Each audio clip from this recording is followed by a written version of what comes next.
My name is Katie York. I'm the Director of Senior Services and Lifelong Montclair for the Township of Montclair, and I'm very pleased that you've all come out today. I want to introduce each of our presenters. They'll each have a session of about 15 minutes presentation, and then we'll open up for questions. So to start, we're going to have Karen and Gregg Frank from Back Home Safely. Karen Frank is a New Jersey licensed physical therapist, and Gregg Frank is a New Jersey licensed occupational therapist, a home improvement contractor, as well as a certified aging in place specialist. Together they practice in the rehabilitation field for the last 28 years, and they've spent the last 10 years owning and operating Back Home Safely, a home modification company creating safe and accessible environments for people with disabilities. So I'd like to turn over to Karen and Gregg Frank.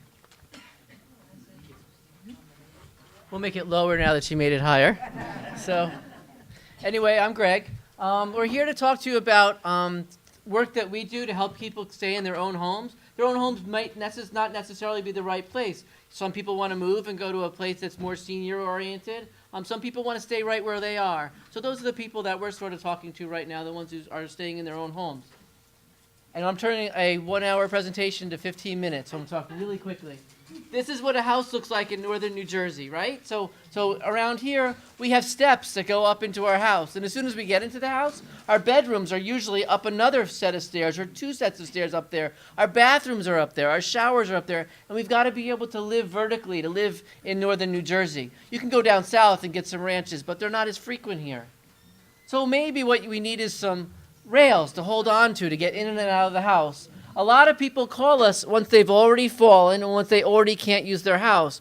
We really would love to work with people who are being proactive, who want to put a rail there or something in front of their house before they've fallen or before they can't get in and out anymore. Usually that's not what happens. Usually they call us after something's happened.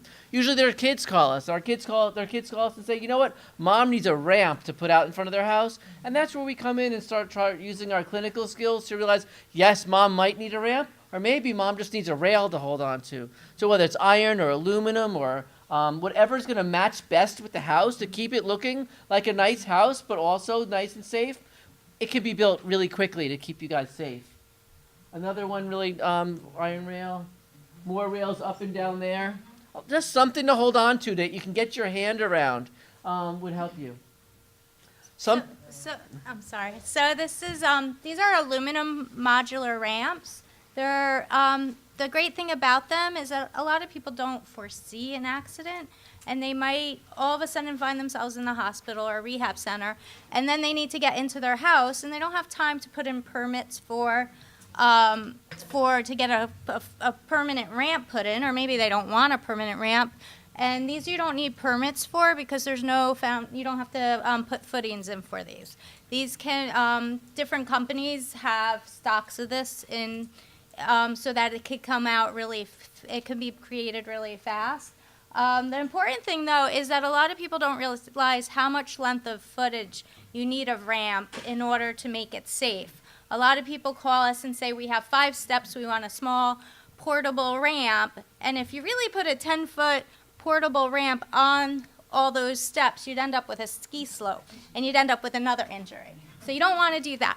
So what you need to do, and this is where it's really great to go by ADA guidelines, where it's 1 foot of ramp for every inch of rise. Now, every step is usually 7.5 to 8 inches. So if you have 3 steps, that's 24 feet of ramp, and that's what this picture shows. So you really need to have get a lot of ramp in for the amount of stairs so that you keep it safe. These kind of ramps come with handrails so that a wheelchair wouldn't go off the ramp, and they're very strong and made for wheelchairs to be able to safely go up and down them. Again, this is something that can be rented. So if you have an orthopedic injury, you fell, you broke your ankle, 6, 7, 8 weeks from now you're going to be walking again, just rent one of these things. Or maybe you're going to be moved sooner or later. That's okay. There are ways to make ramps more permanent. We call it universal design. When we just make a walkway go right up to your doorway, just like this, the ramp goes all the way to your door just like that, and it's made of concrete or pavers or bluestone, something to go with your house, but it goes right to your door. That's called universal design. And whenever someone who's aging goes and does any type of renovation, if you could keep universal design in mind, it's very helpful because, you know, you want to make wider doorways. You want to make no thresholds between levels. You know, we don't want different levels. You want to make sure that, God forbid, you ended up in a wheelchair or needing a wheeled shower chair, that you don't have to go over lips to get to do the things that you need to do in your home. Like that. So that's a rubber threshold ramp. This is one that just lies in front of a doorway, 2.5 inches high, rolling walker, wheelchair, just somebody walking so that they don't trip. A lot of times what people need is they don't need rails necessarily at steps. What ends up happening is they need a level platform. So if you walk up into a garage door or your front door and there's a step up, your rails end at the door, and then you're grabbing the doorknob and the door frame and trying to pull yourself up. So very often, all you really need is a level platform built there, and then you can, once you get to the top with your rails on either side, you just walk straight in the door. So this is called a vertical platform lift. Sometimes people live in more of a city-ish type of environment where there's a sidewalk that butts up right against to your front lawn, and you don't have much of a front lawn, and there's not enough footage for all that ramp we discussed before. This is like an elevator. What happens is you can roll into the platform with a wheelchair. This ramp flips up. This whole platform raises up to the level of the deck, and then this door opens up so that you could go out onto the deck. It's a major piece of equipment, but it works really well if A, you don't have enough landscape for enough ramp footage, and also if you're in a power wheelchair, that wheelchair is very heavy, so you know, if you couldn't go onto a stair lift, which we'll discuss, but because the power wheelchair would be so heavy to bring up to the main level of the house. So this works out really well for that. You've got one here in this building too. So basically a house looks like this when you rip all the tile and the sheetrock off and everything. And if you're interested in something like this, does anyone have grab bars in their bathroom? Yes? No? Perfect? Okay. These are fantastic. Every time I shave my legs in the morning, I grab onto that grab bar. Yeah, I know. And hold on when I'm doing it. I know. So, and she's really embarrassed now. So anyway, so basically these are great. One, entering into the shower usually to be able to get yourself safely into the tub or into the shower, okay? And then one positioned well for you to be able to hold on to while you're showering. We try to go with ones that are vertical. We try to make them short, because if you make them long, what happens if you go to fall? You keep sliding down until you reach the bottom of the grab bar. And then the longer ones we put horizontally, so it's more of a push than a pull. We try to make them out of stainless steel so that they don't rust when they're in there, and use fasteners that are also going to be able to hold up in a wet environment. Try to use ones that are roughed up or peened or knurled. There's all different kinds of names, and so that when your hands are soapy and wet, so they're not slippery. We try to use them that are graspable, so our hands that are able to get our hands all the way around these.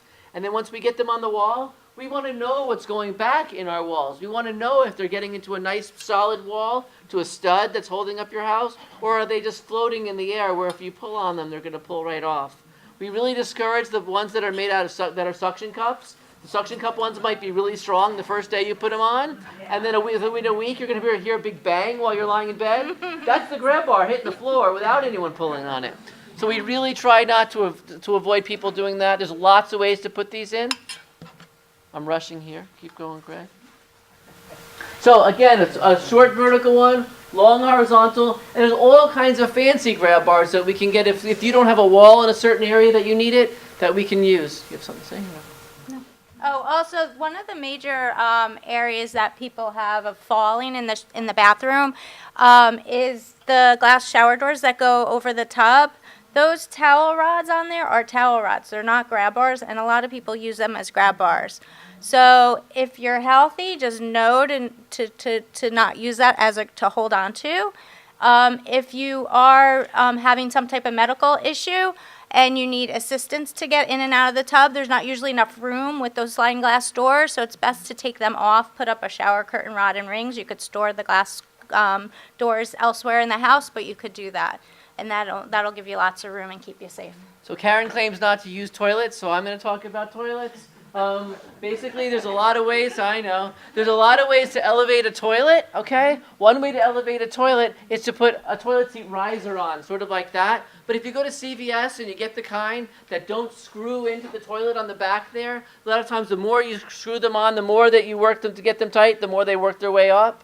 So you can get one that screws in over here. You can get new toilets that are called right height toilets. They happen to be 2.5 inches higher. They're a lot better. There's a lot of, and then you can also get something to elevate a toilet from underneath it. Pay attention to this. This is my favorite toy. Okay, this is a bidet. You heard of those French things that there was a separate toilet next to the toilet that you sort of hop off the toilet, walk across the room, and sit on?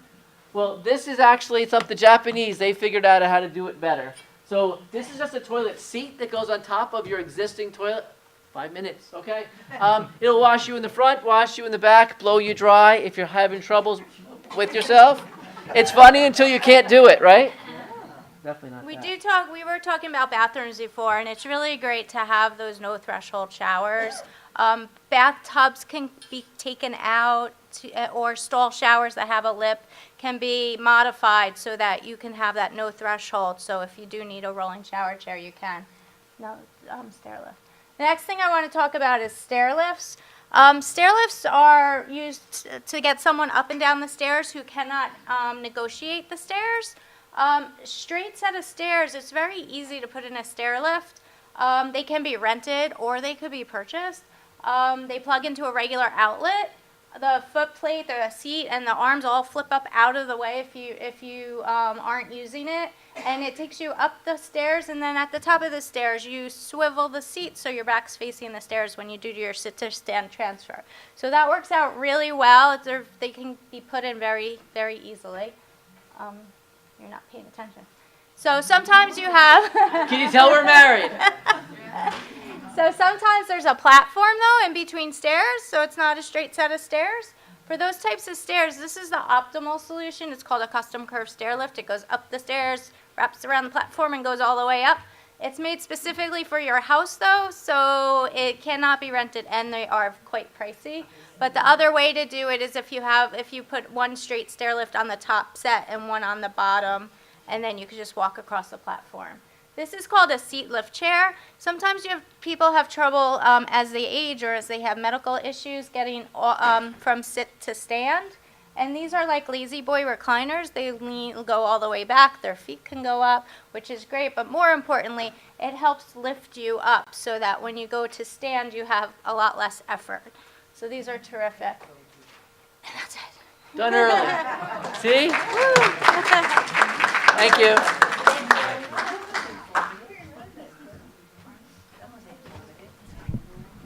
Thank you. Thank you. Next up, we have Janice Talley, who is the planner for the township.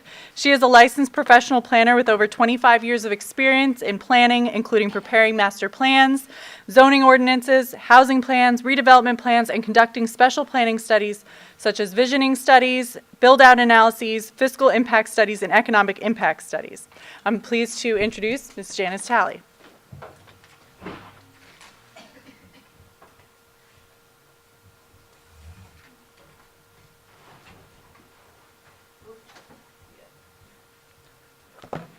Good afternoon. I just want to talk a little bit about some of our current regulations that permit householders to age in place. One of them that has actually been in our code since 1980, so that's almost 40 years, has been accessory dwelling units for aging parents.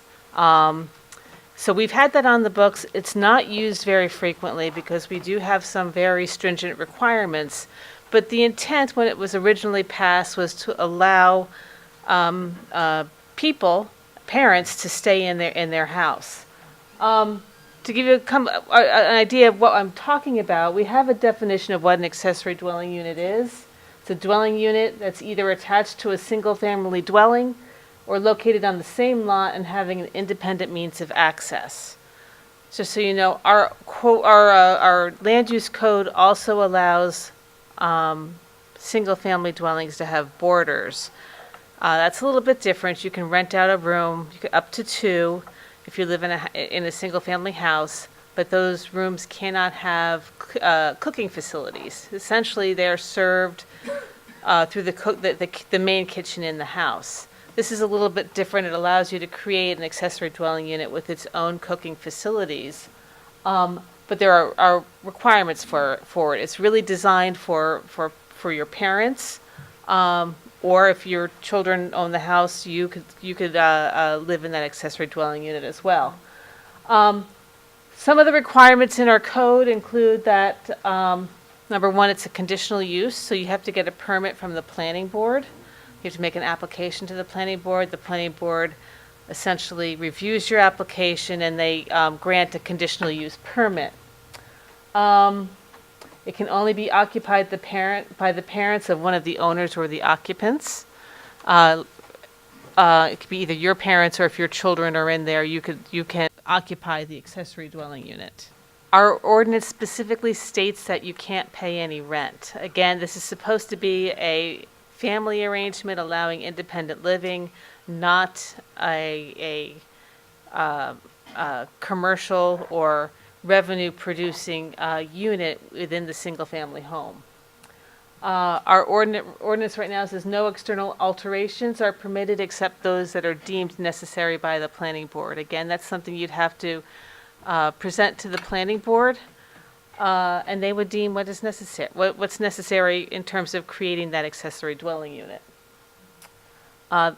Some of the things, according to our code, that they discourage is making a single-family house appear to look like a two-family house. So it may have a separate entrance, but it has to continue to appear to look like a single-family house. And then the other item is that the owner must enter into an agreement with the township. It's recorded with the deed on your property that this accessory dwelling unit is only for the parents of either the occupants or the occupants of the unit. Either the children own the unit, it's their parents, or I guess the older I get, it could be your parents who live there. Again, this is to discourage the creation of revenue-producing accessory dwelling units. Historically, we've had issues with illegal dwelling units, so this is a legal dwelling unit, but it's really just for family use. We've been talking about changing this ordinance. Again, it's been 40 some odd years. Some of the changes that we've been talking about in working with the senior citizens and the Housing Commission, the Planning Board has discussed this, in allowing a broader range of defining these family uses of accessory dwelling units. So if you're a senior, that we talk about, if you have an adult child who's got special needs, allowing them to occupy the accessory dwelling unit, or a caregiver to occupy the accessory dwelling unit. The intent is to allow people to age in place and to broaden this a little bit so that we make it more accessible. Over the past 15 years, we've only had 2 applications for this, so it has not been widely used. But it certainly is there to give you options to continue to age in place in your unit. I think going back to what I mentioned earlier, which are the borders, that ordinance goes back to post-World War II, when the ordinance was amended to make it clear that borders were permitted in single-family households, single-family homes, I should say. And again, to provide more options for people to stay in their house. If you have the rooms available, it gives you the option to rent out those rooms. It's really not a dwelling unit because it doesn't have a kitchen, but it does give you an additional means of staying in your house with an additional source of income. So that's basically my presentation about accessory dwelling units. Okay?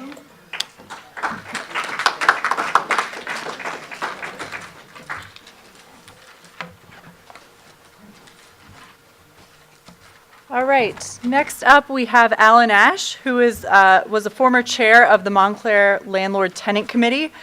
He has more than 30 years of experience in the real estate field, and he's been an active member of the Montclair community through being a member and chairperson of the Landlord Tenant Housing Advisory Committee, formerly the president of the Montclair Property Owners Association, former member of the Pine Ridge Senior Housing Oversight Committee, as well as the Montclair Housing Commission. So I'd like to introduce Alan Ash. Well, actually we have it up there. So I think there's a handout for the property tax freeze. I see some of my colleagues in the audience, Lorena White, Con Mentis, Mr. Scott for the Housing Commission, and Councilor Baskerville. Thank you. Property tax freeze, it's basically not a forgiveness program. It's under the auspices of the state of New Jersey. Though these forms you can get, basically the tax collector is the one that Lydia was able to help us put this together, tax assessor's office. And the income requirements, they change. So basically, now your taxes aren't going to get forgiven or anything, but for instance, it was as high as $87,000, where if you had an income of no more than $87,007, you can go for a freeze. You still have to pay taxes, but the yearly increase, I believe Montclair was, my calculations, 2.75% last year. This year we're going through a revaluation, so we'll see what happens. Should be interesting. But now it's down to, the requirement is down to $70,000. So that's what you have to show if you want to qualify. There's no, and this is a yearly deal, because, give you an example, I've had friends actually that are on this program, and they were, they're retired for the most part, and they had a set income. There was a windfall. I had two brothers that a cousin passed away in the state of Maine, left them a condominium. So all of a sudden, that's good. They had found money. However, it knocked them out of the program. And the story went that, gee, if you got that, you can never come back. And I said, God, everybody gets parole at some point. And they said, no. And then I was at the dinner with a friend, and he's on it. And he said, no, the same thing happened to me.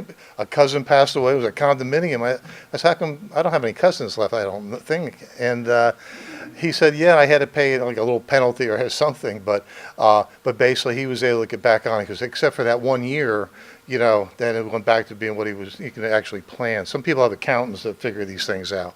But anyway, it's something you really, should really look into, and because you'd be surprised. And again, the program's really been in place. It's sometimes it gets a little complicated. You see property tax reimbursements for the years there, but they're very helpful. I actually, when I knew I was going to be on this program about a month ago, Ann Lapel dragged me out of retirement and said, Alan, can you help us out? I said, well, what I don't know, I have 30 days to try to figure it out. So let's see. But 800 numbers. They all have packets, I think, that these forms are in the folders. Yeah. So I'm not going to get detail. 65 or older, taxes must be current. So in other words, if you're, hate to say, you're 3 or 4 years behind, then it's a problem. Then income requirements, and it's basically the same for everyone. It's equal opportunity. Homestead rebate, and these are the forms, by the way. This is 216 form PTR that I think you can actually pull up online. I think I grabbed the last copy from the assessor, because I saw him yesterday on another matter. But anyway, so that's the senior freeze has been in effect. Hopefully the legislature will keep it going. We won't knock it out. Homestead rebates, and actually, you know what?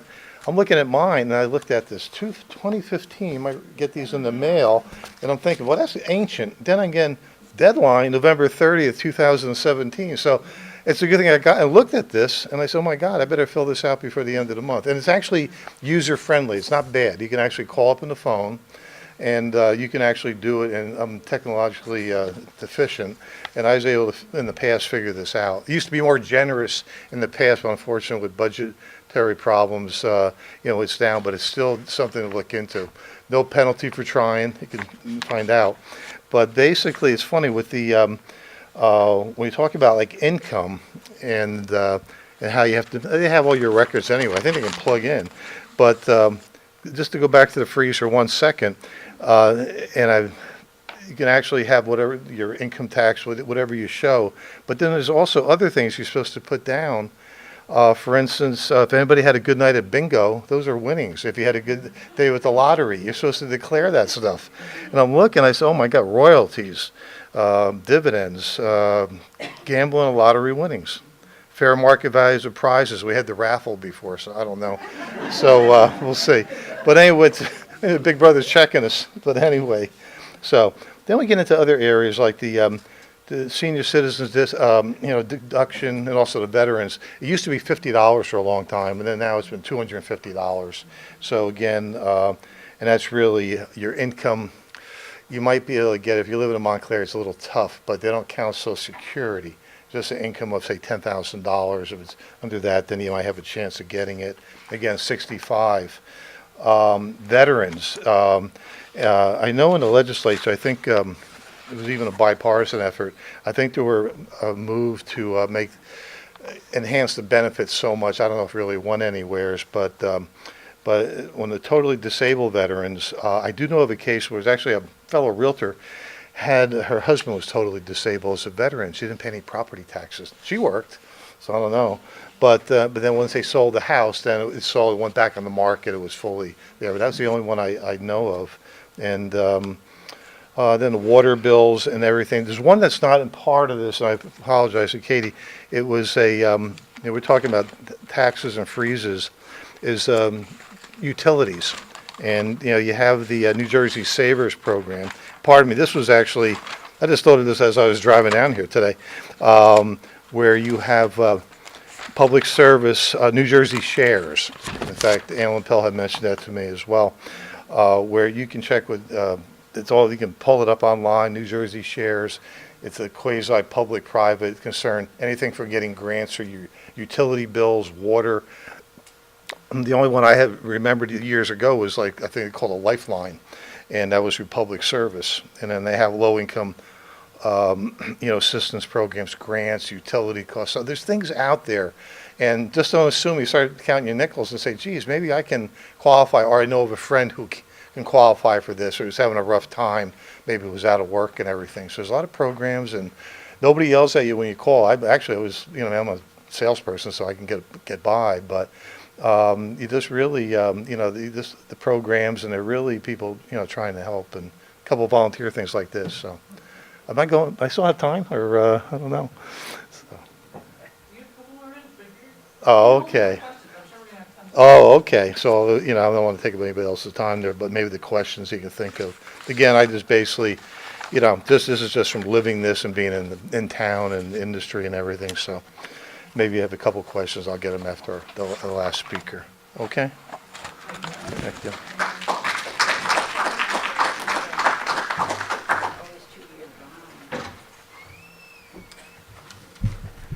Last but not least, I'd like to introduce Edie Grauer. Edie is program supervisor at Homesharing Incorporated, and she has extensive management experience in the areas of affordable housing and homelessness, children and out-of-home placement, substance abuse and addiction, HIV and AIDS, and addressing the needs of women. And she's going to talk about the Homesharing program.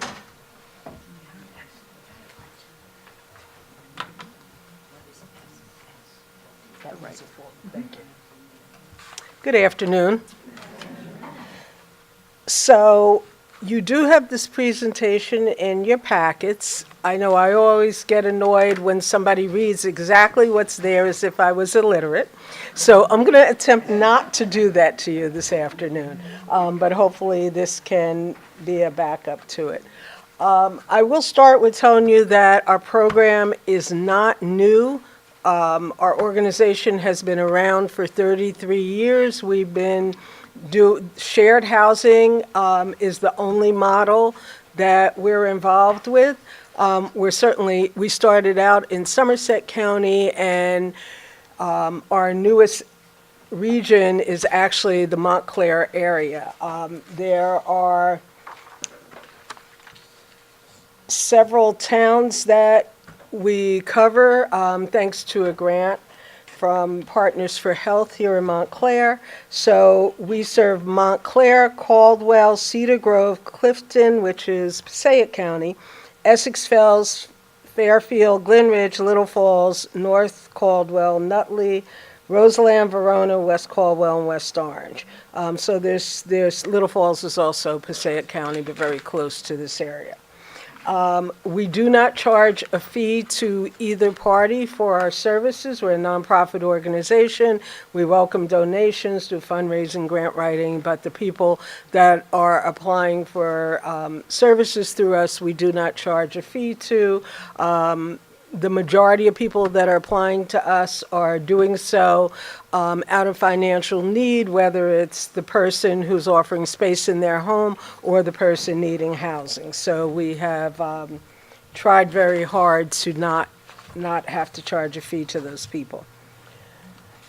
I'm not going to go over this one because that was talked about a lot already. I may refer to people being home sharing providers or home sharing seekers. Providers are people who have at least one spare bedroom in their home and are willing to share some of the other common areas. We require they must be willing to share the kitchen and either living room, den, family room, some other type of living space. In home sharing, a person should not have to be confined to their bedroom unless that's their choice. And obviously, if it's not a private bathroom, there has to be a shared bathroom. And who we call home seekers are the people that are in need of housing and willing to live in shared housing. People always ask me, who are the people that apply? The funny thing is that the home providers think they're the only ones that want to know who are these people, but the people that are looking to live in someone's home want to know the exact same thing. Who are these people? Do you check them out? Blah, blah, blah, blah, blah. It's the same concerns. It's similar issues and same concerns. So we serve everybody, pretty much. There certainly are some exceptions that I'll talk about. We do not, what are kind of our criteria and requirements for people? There has to be an adult in the household, so that, if it was somebody who was 16, 17 years old, we could not, and they're alone, we could not provide housing for them. The person has to have sufficient income, so we do not have a minimum or a maximum requirement, because that can be different for each person. If we're lucky enough to have an arrangement where somebody has a spare bedroom and they need services provided, that person the person coming into the home to do that may not need a lot of income, but they have, so our criteria is they have to have income sufficient to take care of their own needs. Their food, if there's rent involved, what the rent is, transportation, personal care items, and so on. The person, if they have medical or other types of conditions, they have to be stable, they have to be compliant, and they have to be in care. And part of our reference checking is speaking to the people that are the service providers to ensure those things. They have to be able to live amicably in shared housing. You know what? We realize home sharing is not for everybody. In spite of the fact that this is what I do full time, I'll tell you quite honestly, sometimes I don't know if I could do it. There's times I come home from work, I'm moody, I don't want to talk to anybody, okay? And it's nothing personal against you. And everybody has, their own issues or their own things. There's people that are funny about their kitchen. So it's not necessarily for everybody, and that's okay. We do not take people who have active addiction or substance abuse issues. If they are in recovery, they have to be in recovery for at least a year. And again, that's something that we investigate as well. Convictions. Yes, we do. One of the big things people ask, do we do background checks? Yes, we do background checks. That does not mean that we exclude people simply because they have a criminal conviction. So there are some convictions that we would automatically and do automatically exclude. Sex offenses, domestic violence, any other type of violent, assaultive, or threatening behaviors, stealing, theft, fraud. Again, they're not being rented a separate unit. They're living in the home with someone. No drug sales convictions. Any other type of conviction or offenses are reviewed and considered on a case-by-case basis. So if we were referring someone to you who did have some other type of conviction that we were satisfied with the information that we got from references and doing checks and so on, before that person moved into your house, we require them to disclose that information to you, and they have to do it in our presence, so we know, one, that they did it, and two, we know that they told you the accurate information that we required them to tell, and then it's up to you whether you still want to accept that person or not. Why do people want to home share? For all those reasons and then some. Typically, it's for financial reasons, to make ends meet, to be able to stay in their home, or to be able to have a place that's affordable to live and not be continuing to financially struggle. And also, it's people who cannot live alone any longer because of their inability to do certain things around the home. Let me qualify that any service that is provided as a bartering and home sharing we do not allow any direct care of the person. Those are things that home health aides or visiting nurses do. Our people cannot do that. That's not the business that we're in. So they can't help with dressing, toileting, bathing, giving medications, changing, dressings and things, but they certainly can help with cooking, with cleaning, with raking leaves, with gardening, with errands, and any other, shoveling snow, any other kind of duties around the house that don't involve the care of the person. We don't get as many of those arrangements as we'd like to, but they work out very well when we do get them. So that's a call for more of those for those folks that know of it. Often we get, let me go into a home sharing process. So it starts with give us a call or come into the office, but I always recommend give us a call because I'm out on the road most of the time. And we'll do a brief telephone screening, takes about 5 minutes. Get you an application. Once we get that back from you, we do background and reference checks. We require you to provide us with 3 personal references, people who've known you for at least a year, no relatives. People try, but no relatives. And we do a telephone interview with each of those people and any professional references as well. So if they're receiving services and things like that, we talk to those folks. Obviously, the background check, income verification. We require documentation of what the person's income is, because for the person who's looking for housing, we need to make sure that where we're putting them is going to be affordable for them. That's one of the things that we look at. I've had people who are on SSI making, receiving $700 and something a month who tell me, I can afford up to $700 a month. No, you can't. And so, we try to keep people within their means. And with the person whose home it is, we want to make sure that they have income sufficient, or with getting, somebody in there, they have income sufficient that they're not going to lose the home. Because the last thing we want to do is put somebody in the home, the person's on the verge of losing it, and now we have a person becoming homeless because of that. Once we've gone through the whole process, we will refer to who we think you may be a good match with. And one of the big questions for many people considering home sharing is, or who maybe don't, is their fear that who are they going to put in my home? And what I tell them is, I never decide that, you do. Because you know what? I don't have to live with them. You have to live with them.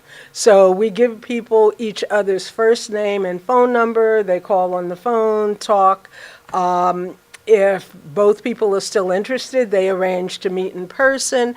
And very importantly, before that person moves in, if everything's a go and both people are agreeable, home sharing staff member sits down with them and does a three-way meeting. We call it a shared living meeting, so that everybody is clear on all of the expectations before the person moves in.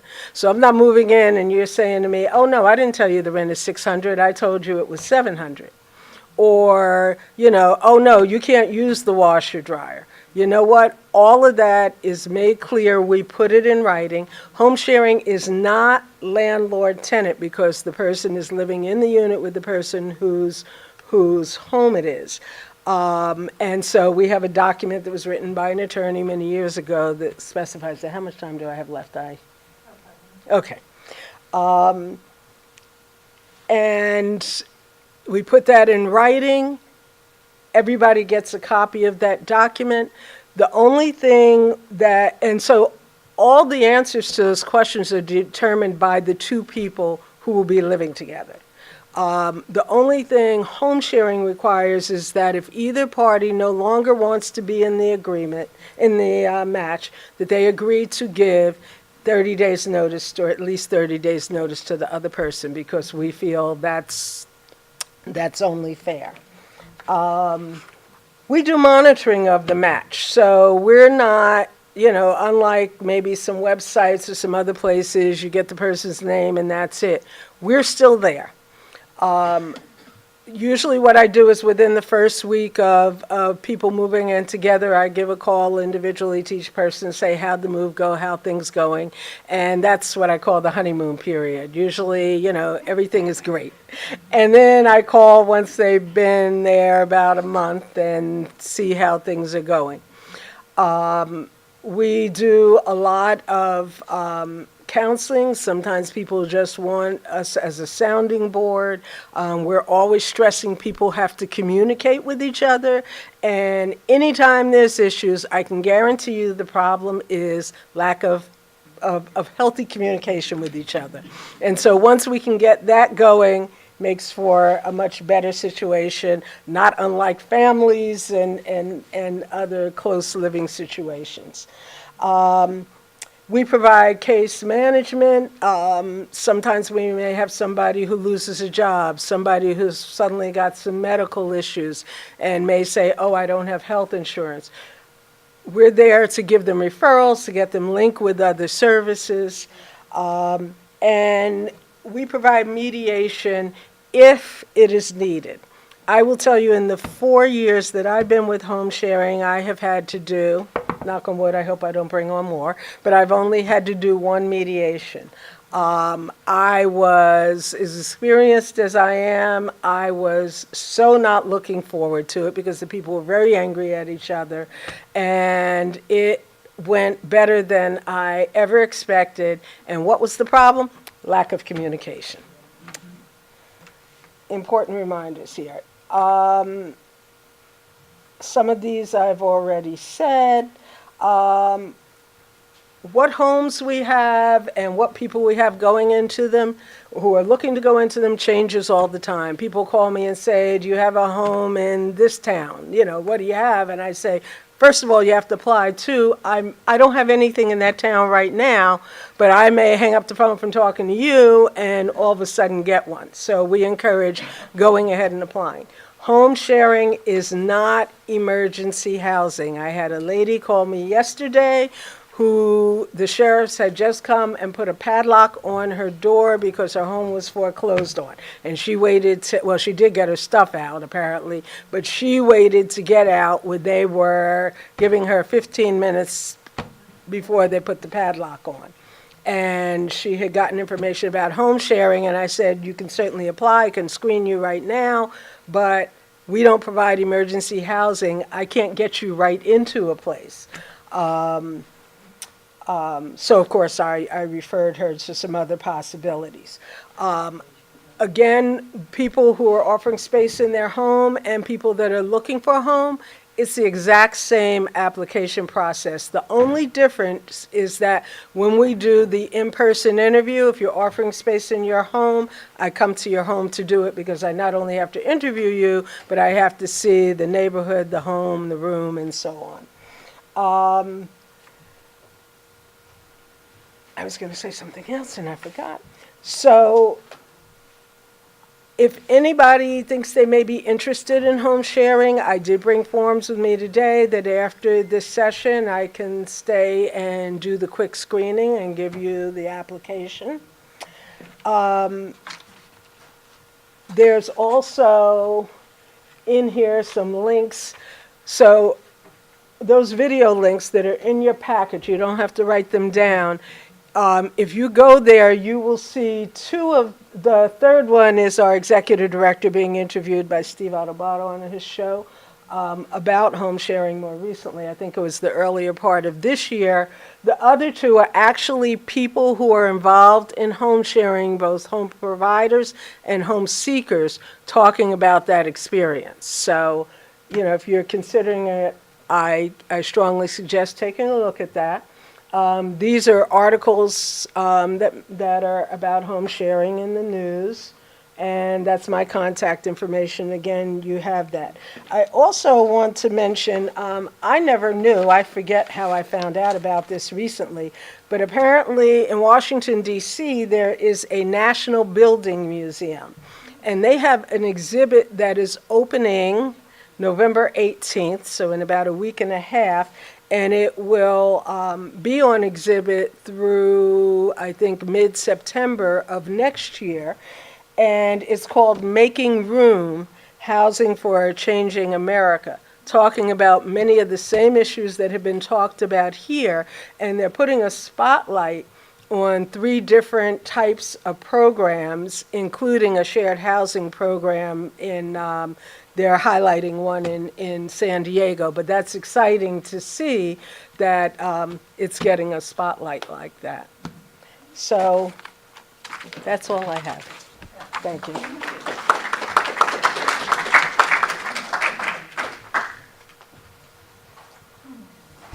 Thank you. I'd like to open the floor for questions.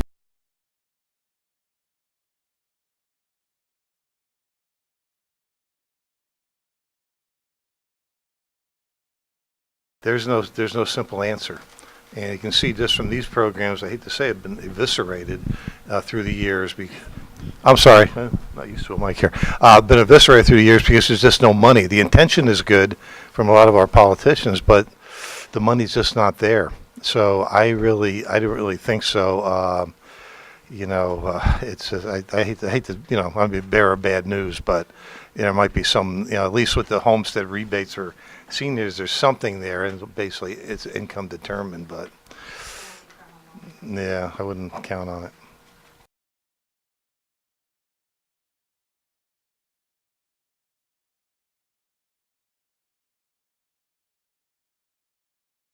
Landlord is supposed to have homeowners insurance. It's always wise to have renters insurance also, which is not too expensive. It's always good to have that. Sometimes you might have a dispute, and the police might say it's a civil dispute. So, where that comes in, I'm just trying to think of, just from my experience, it's really, the landlords, there's a lot of, everybody's supposed to have the Truth in Renting booklet, which is the guideline the only guideline for both landlords and tenants throughout the state of New Jersey.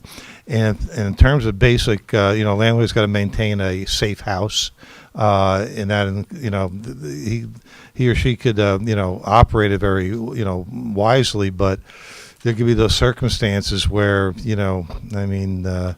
again, if something is missing or so, usually the communication is very important. It might be a misunderstanding or something was found later on. But no, landlords cannot just go into an apartment, without permission. And tenants have tremendous amounts of rights. Unfortunately, they're not aware of a lot of them. So hopefully that answers your question.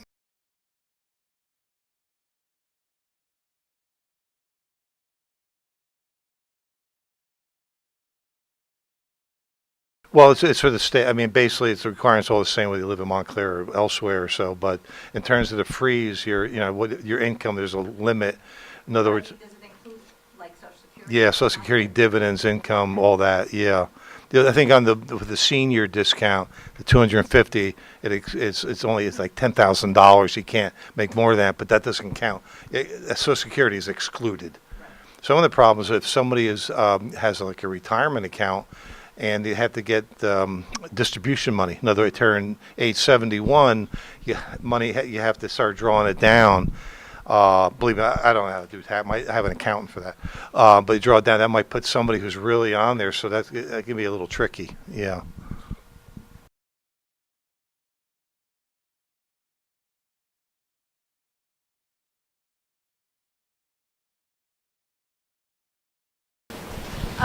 Back home safely rents ramps, but back home safely. That's what we do. But there's other local companies. I just don't know the names of them.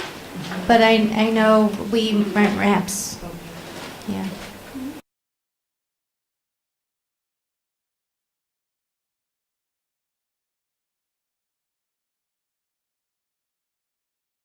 Can you repeat the question, please? An Airbnb, we do not permit bed and breakfasts. Bed and breakfast is a licensed form of a hotel by the state of New Jersey. Airbnbs are not licensed bed and breakfasts, so it's silent. We don't prohibit them because they're not considered a bed and breakfast.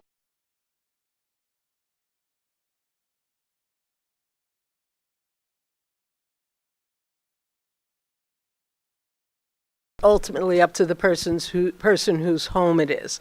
And that reminds me of the other thing I was going to mention. A person does not have to own a home to be a home provider in home sharing. They can have a condo, they can have a townhouse, and they can be a renter. However, if they are not the owner of the unit, we must see documentation that the owner approves them having somebody there through home sharing. And obviously, they also have to have at least a 2-bedroom unit with a vacant bedroom.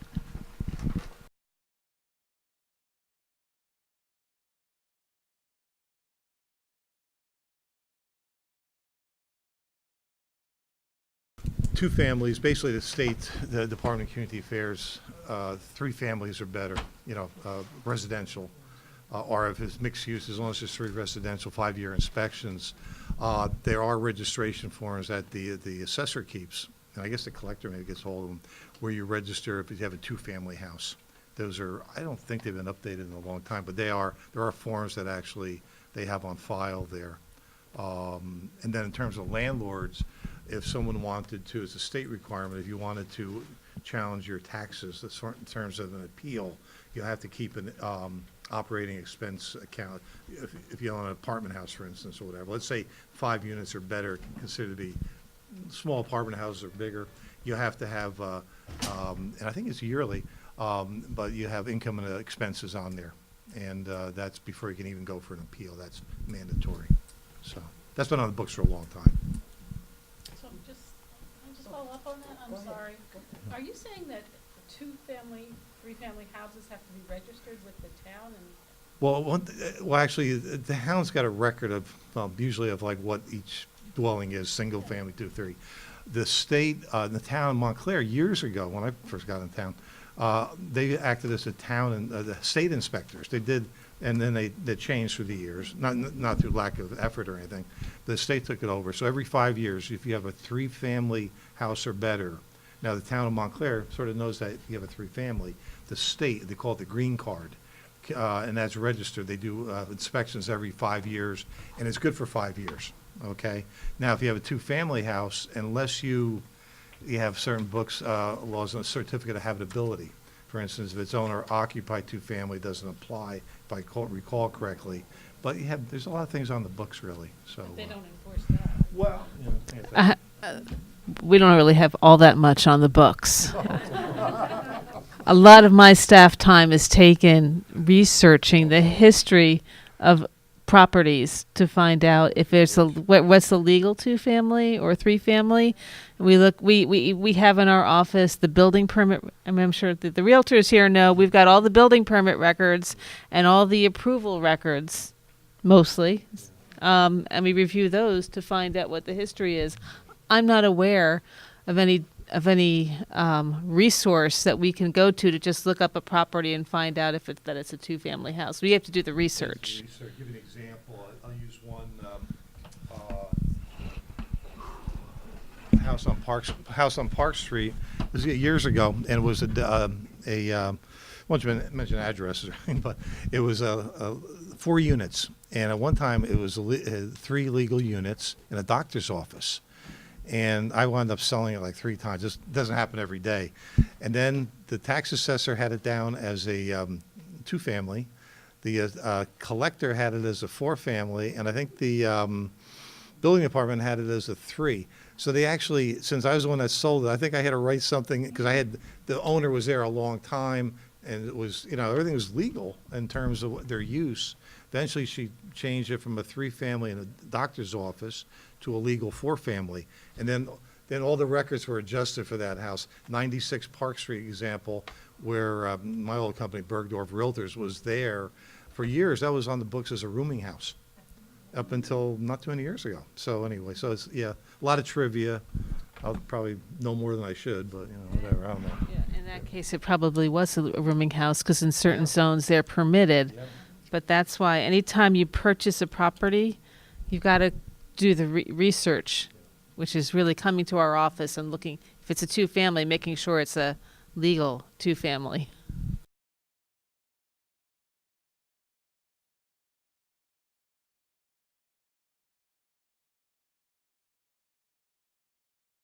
We don't do that, because that then begins to, it changes what home sharing is and begins to take on the shape of landlord-tenant.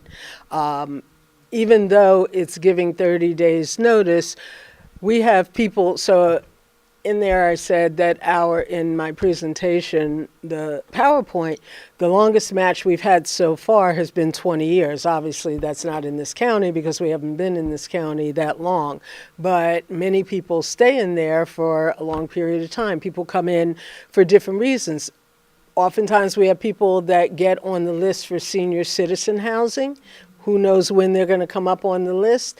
And this is a very workable way for them, because they may come up on the list 6 months from now, 2 years from now, 17 months from now. Nobody's tied into anything. That gives them enough time to say, I got called up on the list, here's when I'm moving out. So no, we don't designate at least a certain period of time. One of the things that we ask in our interviewing process is whether people are looking for short-term or long-term. So somebody that just wants a few months to kind of get their bearings and decide where they want to settle longer term, I'm going to let a home provider know this is somebody that just wants short term. Is that, here's what their intentions are. Do you want to consider them? I have some home providers that like the short term. I have others that they don't want to be a revolving door. So we do it all based on what the individuals are looking for. But no, we don't do any long term. It's always the 30 days notice, and that many times ends up being years.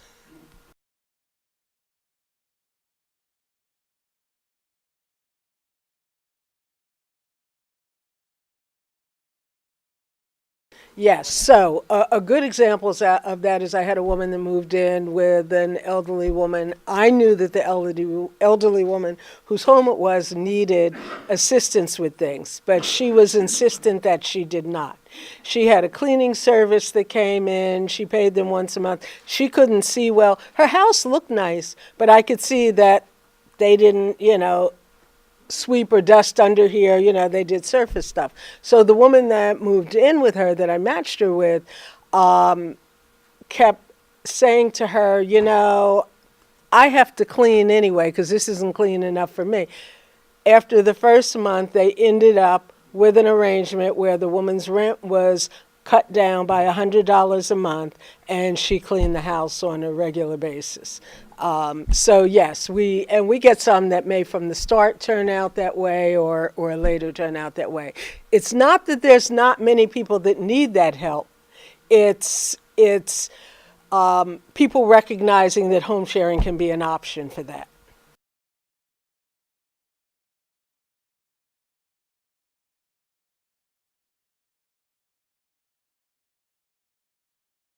I'm not giving them any reason to think they have any choice but to leave when that 30 days is up.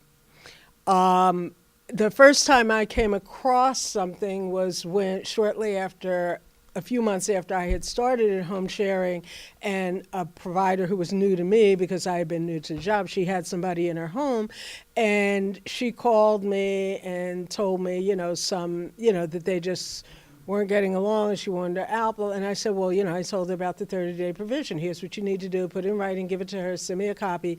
And she said, well, I did that before. And I said, what do you mean she did that? She did that before 9 months ago or something, and the woman told her she didn't have a place to go. So she ended up, there she was, and the woman staying, and so much for the giving notice. So what I did was counsel the home provider on, listen, here's what I will do on my end. Here's what I need you to do on your end for this to work. She doesn't have any other option. The fact that she doesn't have a place to, she says she doesn't have a place to go, that's not your problem, number one. That's hers, and I don't mean to seem cruel. But number two is I never not give people referrals. Whether they want those places or not, whether those are options, but is up to them. But I'm never not going to give them other places that they can go to get housing or shelter, whatever. So I said, you don't need to worry about that. Don't cave into that. You have a right to give that notice. And I said, I'll make sure I call your home seeker and kind of reiterate that. And the woman tried, when I did call the home seeker, she tried the same thing with me of, well, I don't have a place to go. And I said, I'm going to send you a list of places, which I did. And I said, that's, I hear you, but you need, and she was complaining. I said, look, I think a week had gone by the time she had finally called me back. And I said, that's why you're given 30 days notice, so you have time to look and find and look at some other options. And she got out. So I hope I continue that streak if if it is. Thank you.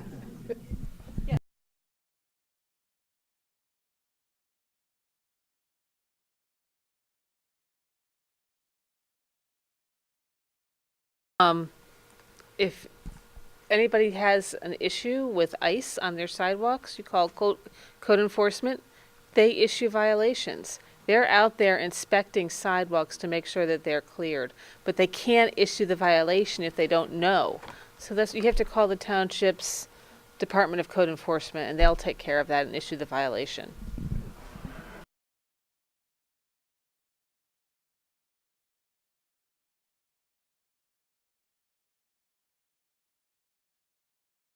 But in Montclair, basically, there's no rent control, okay? However, there is, if someone were to go to court, now let's say Newark, Superior Court, Tenant Court, a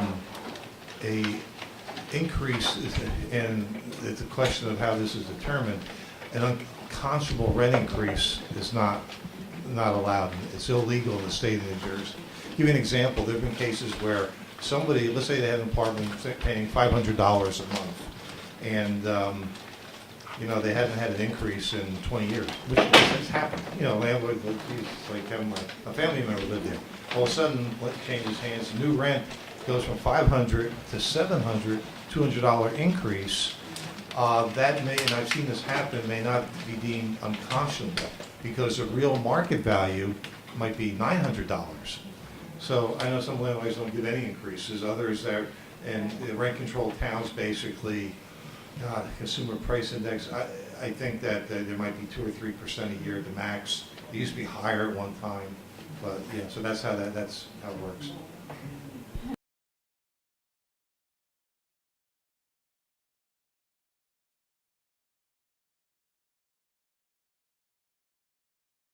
Owner occupied. Owner occupied. Yeah, but basically, sometimes owner occupied, a single family or two family owner occupied aren't applied. Four family, four and below, but like Clifton, for instance, and Bloomfield had rent control books. They sort of was phased out.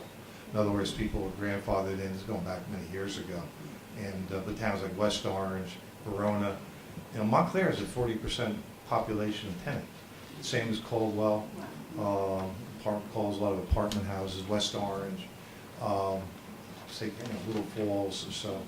But a lot of landlords don't even reach that. And others, usually there's a change of ownership, and sometimes we've seen bruises right there. That's. I just wanted to mention kind of on that note of a question somebody else asked. There's a great resource available on the internet, Legal Services of New Jersey. If you go to their website, which is lsnj.org, and then click publications, and you can, you don't have to download, you can view right on their website. They have, I forget the exact name of the document, but it's on landlord-tenant law, so that Truth in Renting Act that was referred to, what they do is they break down different areas of landlord-tenant and have the rules in a very understandable way. Obviously, it's written for the intention of helping tenants, but it's still what the regulations are and give advice and things having to do with landlord-tenant. Legal Services of New Jersey's website. It's called, the website is lsnj.org.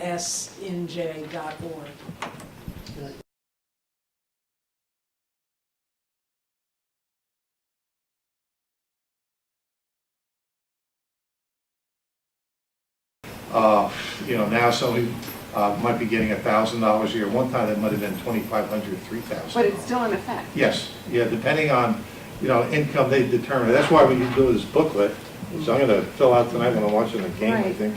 And and it's a yearly thing, so it's really, you fill it out, and you'll find out if you're eligible or not. They have it's really what you file in your, threshold amounts. I don't remember getting this past. I don't remember getting it this past You should, year. yeah. Or you can actually, division taxation, you can really, but here, I have it in the back here, it's all the benefits. I think we have it on our sheet there. But it's still in existence, yeah. But it's really been kicked around and modified. But you have to fill out that form. Oh, yeah, you have to. Yeah, I don't remember getting the form. Okay, but you can call them up, access it. And the form's actually easy. You can talk to a real person. Well, I've been able to actually, and I'm not too good with computers, I hate to say, but you can actually, it's very user-friendly. Oh, yeah, no, it's a simple form to fill out. Yeah, then you find out. Then you find out. And it usually goes, what happens is they, at one time, mailed you a check. It was like, hallelujah. But it was, postage was like, forget about it. So now they do it like a credit, usually like the second quarter of your property tax. They'll say you got a credit from, That's my experience. Thank you.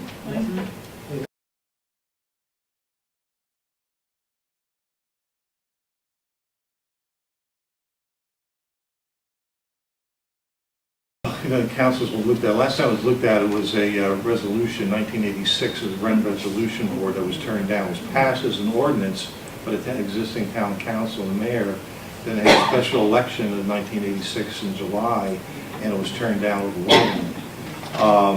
Rent control, and that was sort of a rent control idea, but it wasn't called that because of the connotation, I guess. One thing is now, and it's funny, I was looking at all the, and of course the gentlemen on the panel, they're all developers, all very successful, and a lot of building going on. Janet can attest, because she's dealing with all this massive amount of building, and you get to that point where you're going to have, now we see it happen in other towns, like Verona, our office is handling stuff on Bloomfield Avenue, where you get some pricey one bedrooms, and all of a sudden, not renting for that fast. In other words, you get to that saturation point. It's like any market runs in cycles. I know in New York City, for instance, they have rent control, and it came up, I think Mr. Plotker had mentioned about, it's sort of like market should take care of itself, because basically there are people that are, Mr. Koch, the former mayor of New York, had a rent control department in Greenwich Village, successful attorney, so they get grandfathered in, and those units don't become available. So if the market is overpriced right now for, if a landlord doesn't want a vacancy, you can only write off so much. And now, who knows what we're going to be able to write off. But with the change in the market takes care of itself. That's my opinion. And, you know, but, and there's a lot of, you know, there's places, if the rent is too high, they're not going to rent. They start making concessions. And any landlord's got a good tenant, they don't want to see somebody move out. Because they move out, all of a sudden they're going to have to repaint and everything. I could do this. I know what I have. I know I had one tenant for 25 years. Went out and bought a house. I said, wait a minute, the money you were saving bought a house. But it was excellent, you know, it was there at clockwork. So, and as those cases are really, a lot of your landlords, I've been a soapbox, but it's apartment houses, they don't really change hands. Same owners for years and years. Obviously, it's a good investment. They maintain them. Sometimes we get the problems if somebody new comes in and said, okay, I'm going to double the rent. So I don't have that often. I mean, I was on the landlord tenant for many years, and we would have cases, and you know, and again, communication was a big idea. Once we got landlords and tenants talking about communicating what was going on, say, well, you know, my electricity hasn't worked, you know, for the last 5 years. Once the landlord was on notice, then all of a sudden that was fixed right away. So, a lot of peer pressure.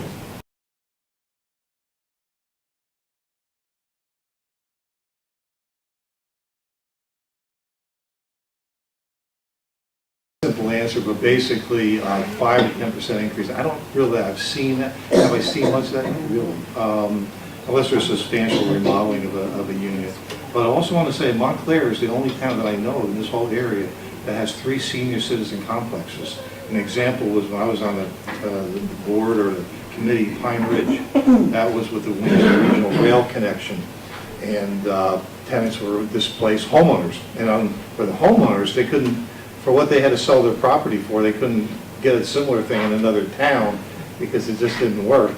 But that building went up, and some of the tenants that were displaced actually came back there. So Montclair has done a lot of stuff, and it's unfortunately, and they have committees like this, people always doing things, but you know, a lot more than most other towns. 3, I can't think of any other town this size that has that. So. Anyway, there's no simple answer. If somebody is obviously, you have maintenance of housing, but I don't see any gouging just from my own experience, and I've been in town a long time in the state. So not to say everybody's perfect, but we have to have meetings like this where we try to solutions, right? All right, thank you everybody. If we can give a round of applause.